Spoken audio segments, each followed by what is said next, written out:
Hey guys, just out doing a little maintenance today, doing an oil change on the Toyota. Gonna fix this air hose. This air hose is pretty old. Probably got it with my air compressor when I bought it, used 20 years ago or longer. So who knows how old the hose is, but it had got a leak probably a couple years ago. And just I don't know, last 6 inches or so. So I just cut it off and used one of these little temporary, just like this thing. But so this end just started leaking. This was the side that went to the compressor. This was the side that I would use, and just with the air tools or whatever.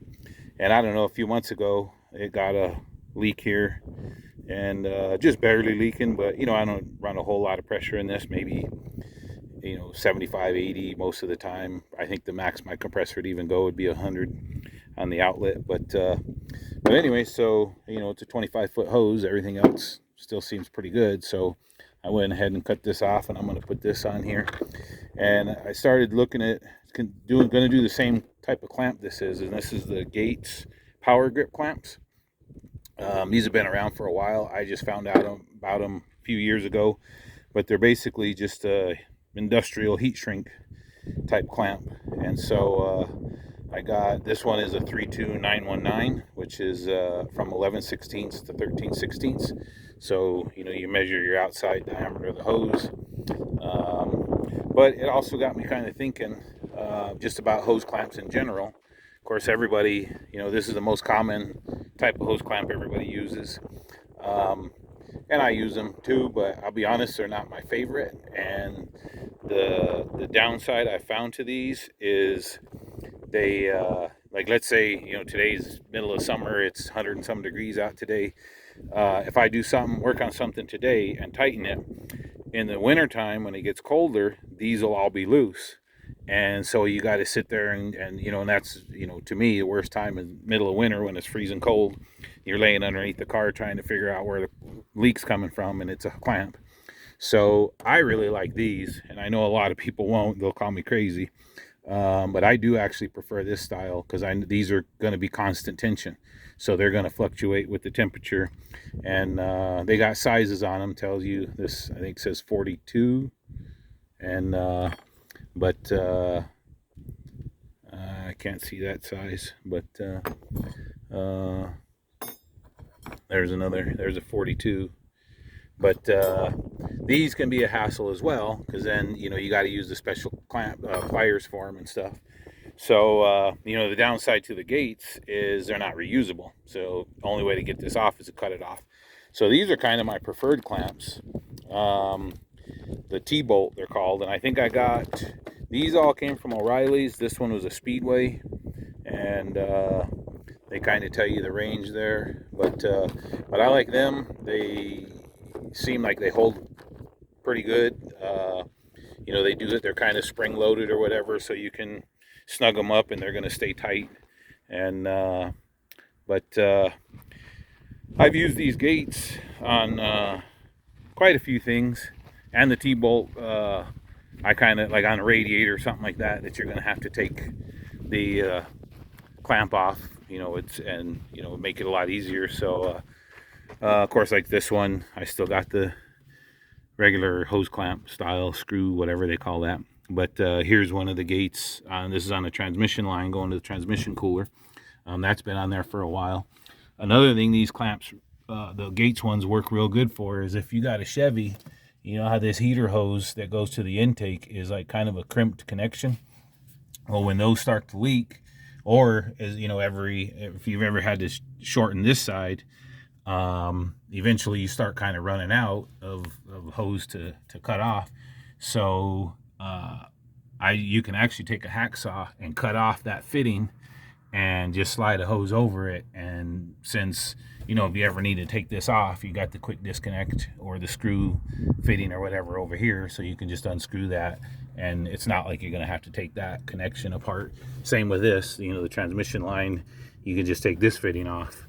But the T-clamp ones I like, but this one, to be honest, I don't know why I didn't angle it more so it'd be under there, more out of the way, because that's another downside, is it sticks out so far, which is I think the reason I didn't probably use it on that end.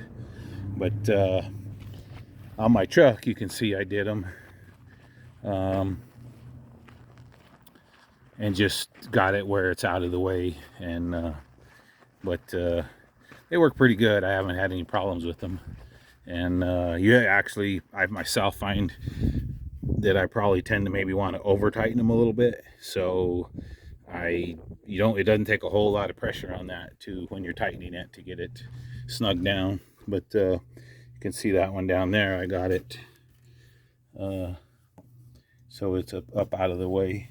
So oops. Let me see if I can get in there. So that one's kind of easy with an extension and little ratchet. You can get to that one pretty easy from the top. Of course, this one's not too bad either. So the other style of clamps, just to mention them, I guess, which I use these on some. They're probably not my preferred either, but if you've got any Nissan, Toyota import cars, they usually go with this style. And I kind of don't like the way they cut into the hose there, but I can't really actually say that I've had any issues with it. But just to mention and then this one, sorry this car's so dirty, but for this power steering hose, I actually used one of those the Gates power grip clamps. And one advantage they say to those is that they'll tend, as you drive and the car, if it's used on something that's going to generate heat, so pretty much anything other than a fuel line, I guess, it's going to continue to shrink as it gets heat, so it's going to hold pretty snug. But when you first put them on, you just use a heat gun, which I can probably show you real quick. One tricky thing is getting it out of this little cardboard thing, and but Gates, I believe, has a little video on YouTube showing you how to install these.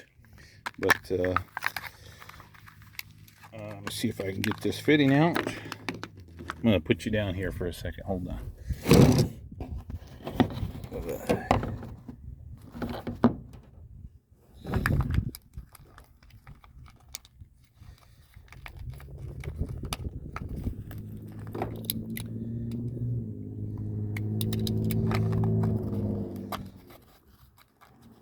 Of course, you got to put the clamp on first, just like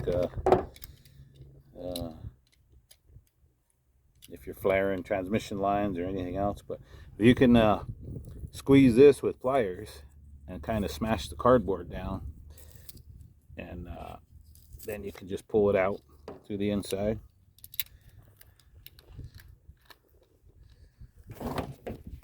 So gonna, you can see, so you slide your hose on and slide your fitting on.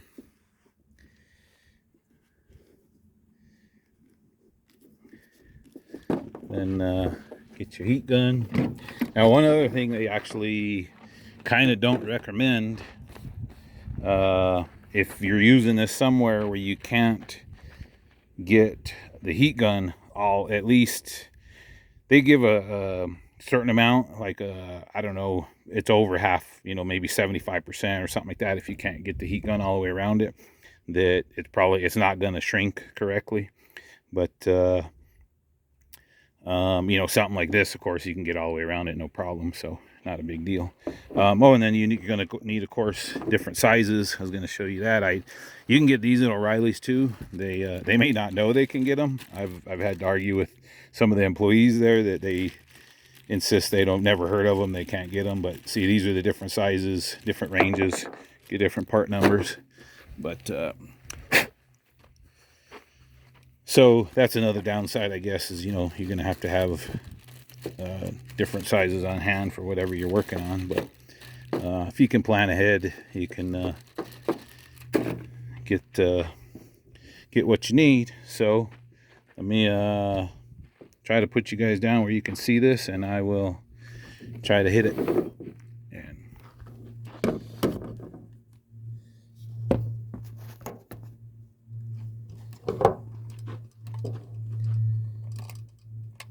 Oh, I got no power. Hold on, gotta go plug in the cord. All right, let's try this again. hopefully I'm in the right spot where you guys can see this. And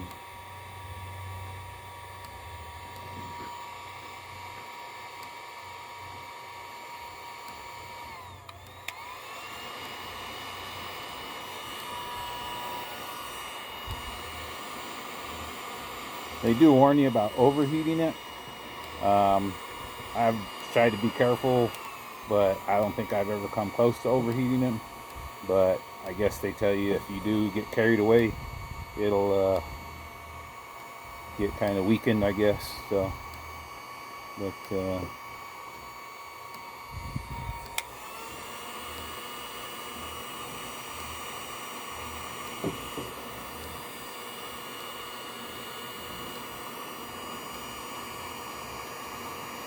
looks like it's already shrunk pretty good there.